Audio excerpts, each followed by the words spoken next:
I'm Pharmacist Ben, and it's time for another moment of truth. The health of the body is dependent on the health of the 100 trillion or so cells that it is composed of, and one of the ways it maintains its cellular health is through a self-cleaning mechanism called autophagy, which is Latin for self-digesting. The autophagy process is like a built-in recycling system whereby old cells and their components are broken down into their constituent parts, which are then reused to make new cells and new parts. Autophagy controls and reduces inflammation and supports the immune system, and when it's not working effectively, disease and accelerated aging are inevitable. Luckily, there are steps we can take to support autophagy. Autophagy is initiated by mild stresses, and one of the best strategies is called LCA, low-calorie autophagy. It involves fasting and skipping meals and gives the body an opportunity to clear out cells and their debris.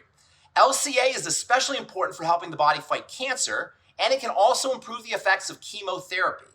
Eating less processed carbs can also help, as both insulin and elevated blood sugar are linked to reduced autophagy, and nothing turns on the autophagic response like a regular workout program. That's today's moment of truth. Have a beautiful day. We'll talk to y'all later. Bye for now.